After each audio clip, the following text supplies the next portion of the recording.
Assalamualaikum warahmatullahi wabarakatuh. Kembali lagi dengan saya Teguh Suratman.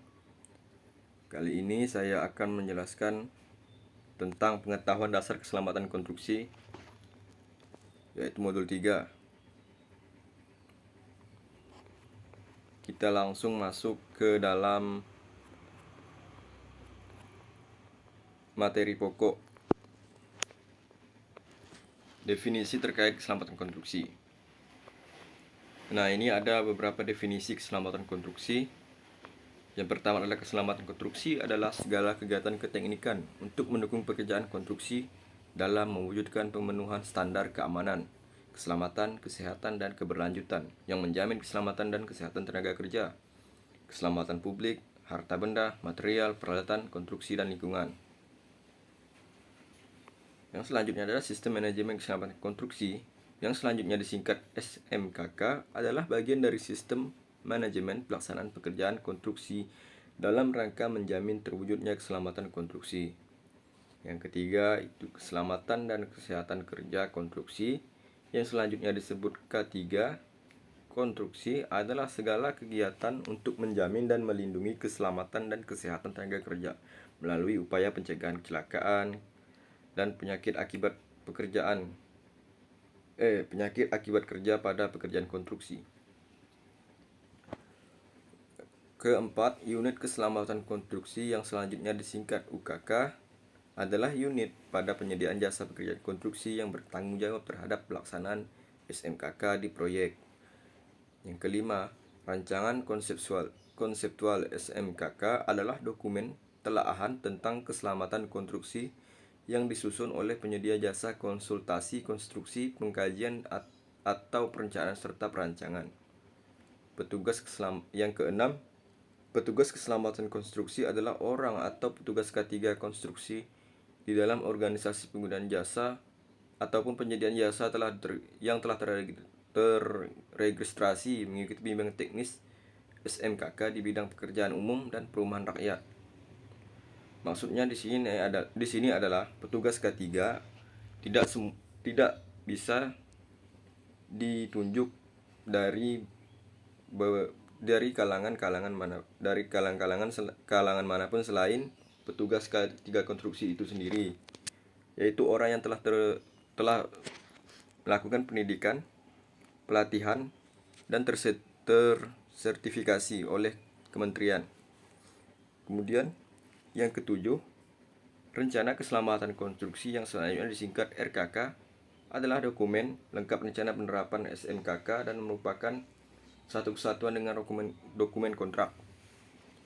Kedelapan, risiko keselamatan konstruksi adalah risiko konstruksi yang memenuhi satu atau lebih kriteria berupa risiko pekerjaan, nilai kontrak, jumlah tenaga kerja, jumlah alat berat, dan tingkat penerapan teknologi yang digunakan. Kesembilan, penilaian risiko keselamatan konstruksi adalah perhitungan besaran potensi berdasarkan kemungkinan adanya kejadian yang berdampak terhadap kerugian atas jiwa manusia, keselamatan publik, harta benda, material, peralatan, konstruksi, dan lingkungan yang dapat timbul dari sumber bahaya tertentu yang terjadi pada pekerjaan konstruksi dan memperhitungkan nilai kekerapan dan nilai keparahan yang ditimbulkan. Pemantauan dan evaluasi keselamatan konstruksi adalah kegiatan pemantauan dan evaluasi terhadap kinerja penyelenggaraan keselamatan konstruksi yang meliputi pengumpulan data, analisis, kesimpulan, dan rekomendasi perbaikan penerapan keselamatan konstruksi. Terakhir, 11. Komite Keselamatan Konstruksi adalah unit khusus yang bertugas membantu Menteri dalam menyelenggarakan keselamatan konstruksi. Baik, yang berikutnya itu adalah B, kategori pekerjaan konstruksi. Dalam pekerjaan konstruksi terdapat dua kategori pekerjaan konstruksi yang memiliki risiko ancaman kecelakaan atau penyakit akibat kerja di lingkungan proyek. Yang pertama ialah pekerjaan yang sudah mempunyai ikatan kerja permanen dengan kontraktor atau pegawai tetap atau pekerja tetap di perusahaan kontraktor tersebut. Dan yang kedua ialah pekerjaan yang dikenal dengan pekerjaan borongan atau harian lepas di bawah koordinasi mandor, yaitu para pekerja yang bekerja sesuai dengan hariannya, sesuai dengan perintah dari atasan atau mandornya. Nah, karena tidak adanya ikatan formal, baik dengan mandor maupun dengan kontraktor, maka kategori kedua ini disebut juga sebagai sektor informal jasa konstruksi. Menurut perkiraan lebih dari 90% dari keseluruhan pekerjaan konstruksi adalah mereka yang digolongkan pada kategori kedua ini. Nah, di sini ada bagian pekerjaan konstruksi yang memiliki risiko, ancaman kecelakaan atau penyakit. Yang pertama ini pekerjaan memiliki ikatan kerja permanen atau pekerja kontraktor sendiri. Yang kedua adalah pekerjaan borongan harian lepas, yaitu pekerjaan yang memiliki ikatan kerja formal baik dengan mandor maupun dengan kontraktor. Nah, untuk kategori kedua ini disebut juga sebagai sektor informal jasa konstruksi. Untuk yang selanjutnya di sini adalah pekerjaan borongan, lebih rentan. Maksudnya di sini adalah para gambaran dari pekerjaan borongan. Di sini ada pemasangan cerucuk dan pemasangan tulangan untuk pekerjaan pondasi ya, sepertinya. Untuk pekerjaan borongan lebih rentan terhadap ancaman kecelakaan penyakit akibat kerja di bidang konstruksi. Nah, yang untuk selanjutnya itu adalah keselamatan kerja. Keselamatan kerja sangat diperlukan untuk memperoleh hasil pekerjaan yang optimal dan merupakan salah satu aspek yang perlu diperhatikan di samping pemenuhan target produksi. Pengurangan dampak negatif terhadap lingkungan serta tidak dapat terlepas satu dengan lainnya. Ketiga aspek tersebut tidak dapat berdiri sendiri, melainkan suatu kesatuan yang saling terkait dan juga memiliki peran strategis. Nah, di sini dapat kita simpulkan bahwa keselamatan kerja itu adalah bagian terpenting dalam suatu konstruksi. Bila keselamatan kerja kita abaikan, maka pada konstruksi tersebut tidak akan maksudnya dalam pekerjaan konstruksi tersebut akan sangat dipertanyakan kelayakannya. Di sini ada bagian lagi. Nah, di sini untuk keselamatan kerja itu diletakkan di tengah-tengah dari. Nah, yang pertama ini adalah hasil pekerjaan optimal, dampak negatif lingkungan, pemenuhan target produksi. Nah, kenapa keselamatan kerja diletakkan di tengah-tengah? Karena jika keselamatan kerja kita abaikan, maka ketiga komponen ini akan tidak terpenuhi kualitasnya. Nah, di sini ada gambar. Di sini kita bisa lihat gambar keselamatan kerja konstruksi. Di sini terdapat seorang yang memakai helm, ada rambu-rambunya. Di sini kita bisa lihat untuk rambu-rambu ini kita bisa lihat ini mungkin pekerjaan yang rawan akan kebakaran. Sini zona dilarang merokok. Sini wajib menggunakan sepatu safety shoes. Nah, di sini saya tidak mengetahui jenis rambu-rambunya. Baiklah, kita kembali lagi. Prinsip keselamatan kerja. Prinsip keselamatan kerja dalam setiap pekerjaan harus dilaksanakan dengan aman dan selamat. Suatu kecelakaan yang terjadi dapat dikarenakan faktor manusia, peralatan ataupun keduanya. Penyebab kecelakaan ini harus segera ditangani, menghindari terjadinya kecelakaan kerja. Hal yang perlu diketahui agar pekerjaan dapat dilakukan dengan aman antara lain: yang pertama, mengenal dan memahami pekerjaan yang dilakukan. Yang kedua, mengetahui bahaya-bahaya. Kemudian kita lanjutkan. Nah, ini untuk gambar 1.3 adalah ilustrasi bagaimana seorang pekerja yang memahami bahaya pekerjaan. Di sini kita lihat seseorang sedang bekerja dengan menggunakan APD lengkap seperti masker, karena dia mengetahui area kerjanya ini berhubungan langsung dengan bahan-bahan berbahaya atau zat-zat berbahaya. Kemudian langsung lagi kita ke Poin E, pentingnya keselamatan kerja. Keselamatan kerja sangat penting diperhatikan dan dilaksanakan antara lain untuk menyelamatkan karyawan dari penderitaan sakit atau cacat, kehilangan waktu dan kehilangan pemasukan uang. Menyelamatkan keluarga pekerja yang menyelamatkan keluarga pekerja dari kesedihan atau kesusahan, kehilangan penerimaan uang dan masa depan yang tidak menentu akibat kecelakaan kerja. Yang ketiga, menyelamatkan perusahaan dari kehilangan tenaga kerja, pengeluaran biaya akibat kecelakaan. Nah, itu seperti asuransi ya, untuk melatih kembali atau mengganti karyawan atau rekrutmen ulang, kehilangan waktu akibat kegiatan kerja terhenti, dan penurunan produksi. Nah, yang keempat adalah penggunaan alat pelindung diri atau APD. Nah, kita lihat untuk yang di sebelah kiri, standar APD. Di sini dia menggunakan helm safety, rompi, sepatu boot dan sarung tangan. Ini standar untuk pekerjaan di tempat yang tidak terlalu tinggi dan tidak terlalu rendah ya. Maksudnya bukan pekerjaan di ketinggian. Nah, untuk yang di sebelah kanan ini adalah pekerjaan ketinggian. Dia menggunakan helm safety, rompi, di sini ada body harness dan sepatu boots, sarung tangan.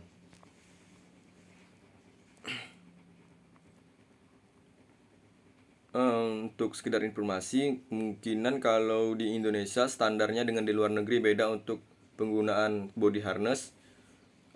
Kalau setahu saya untuk di luar negeri itu di ketinggian 2 meter diwajibkan menggunakan body harness. Kalau untuk di Indonesia saya kurang mengetahui. Kalau tidak salah 1,8 meter atau lebih mungkin, atau sama dengan 2 meter.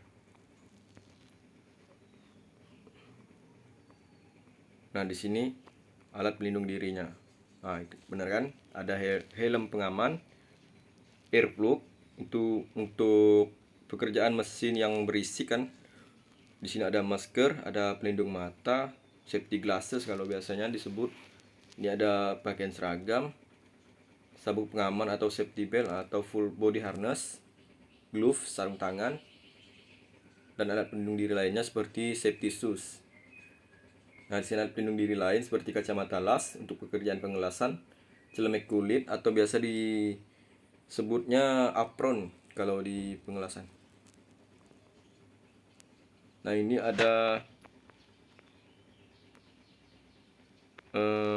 rambu-rambu rambu-rambu untuk peringatan ya, untuk pekerjaan di lapangan konstruksi. Di sini ada gambar pertama. Di gambar pertama ini, hati-hati ada bahan beracun. Yang kedua, cairan panas.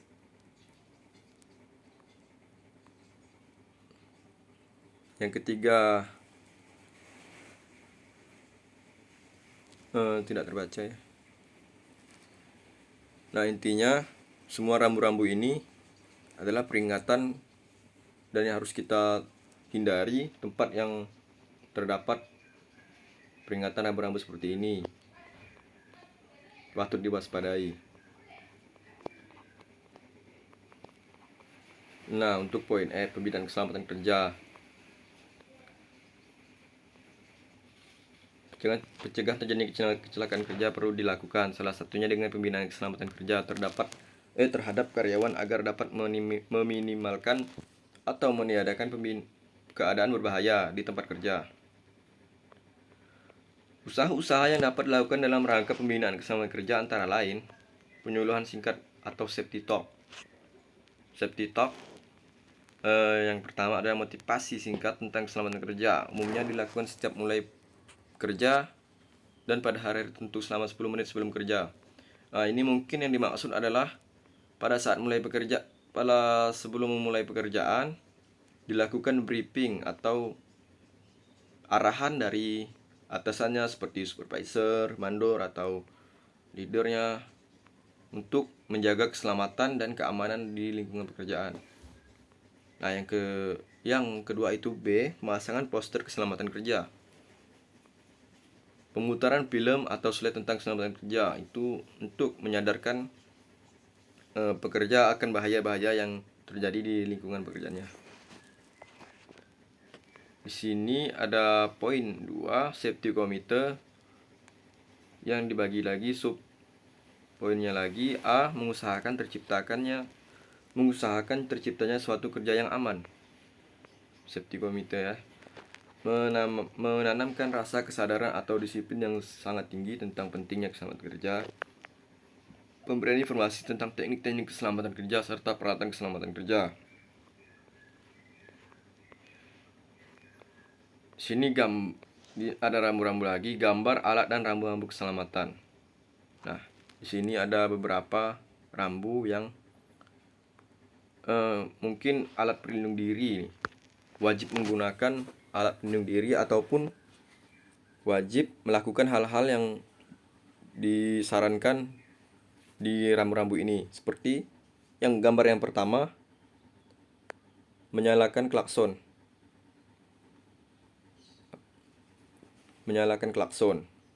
Wajib mencuci tangan. Kemudian gunakan pegangan tangga. Gunakan salep. Nah, itulah rambu-rambu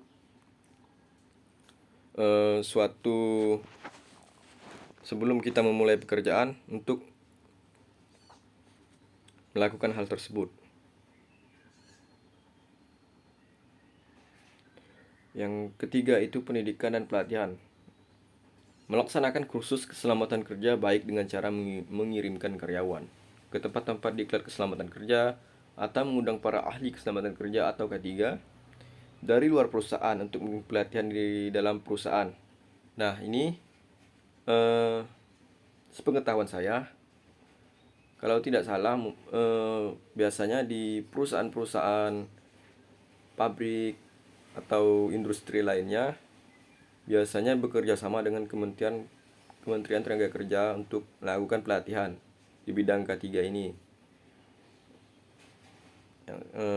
Kemudian kita lanjut lagi untuk pelaksanaan yang dapat di dalam negeri ataupun di luar negeri. Yang C, latihan penggunaan peralatan keselamatan kerja. Alat-alat keselamatan kerja harus disediakan oleh perusahaan. Alat tersebut berupa alat proteksi diri dan diperlukan sesuai dengan kondisi kerja. Nah, untuk poin C ini kita ambil contoh untuk pekerjaan pengelasan. Mungkin pekerjaan pengelasan itu rawan akan terjadinya kebakaran dan tersentrum ya. Mungkin yang dimaksud di poin C ini adalah menyiapkan hal-hal yang untuk mengantisipasi kemungkinan terjadinya kondisi terburuk seperti kebakaran. Diwajibkan membawa APAR, alat pemadam api ringan, atau sarung tangan isolasi untuk menghindari tersentrum pada saat pekerjaan pengelasan. Poin G, penerapan keselamatan konstruksi oleh penyediaan jasa. Penyediaan jasa sebagaimana dimaksud wajib menerapkan operasi keselamatan konstruksi. Penyediaan jasa sebagaimana dimaksud wajib melakukan identifikasi bahaya, penilaian risiko dan pengendalian risiko, peluang. Dikutip dari Hazard Identification Risk Assessment Opportunity, pekerjaan konstruksi, sasaran dan program keselamatan konstruksi yang dibuat berdasarkan tahapan pekerjaan work breakdown structure. Penerapan SMKK oleh penyediaan jasa sebagaimana disebut dilaksanakan sesuai dengan ketentuan yang tercantum dalam lampiran huruf A, yang merupakan bagian tidak terpisah dari peraturan menteri ini. Nah, yang terakhir, penerapan keselamatan konstruksi oleh pengguna jasa. Penerapan SMKK oleh pengguna jasa Kementerian Pekerjaan Umum dan Perumahan Rakyat sebagaimana dimaksud dilaksanakan sesuai dengan ketentuan dan yang tercantum dalam lampiran huruf B, yang merupakan bagian tidak terpisahkan dari peraturan menteri ini. Nah, sekian dulu untuk penjelasan saya tentang Modul 3, pengetahuan dasar keselamatan konstruksi. Jika ada kurang jelasnya ataupun miskomunikasi yang saya sampaikan, saya mohon maaf sebesar-besarnya. Untuk itu saya pamit undur diri. Wabillahi taufiq wal hidayah. Wassalamualaikum warahmatullahi wabarakatuh.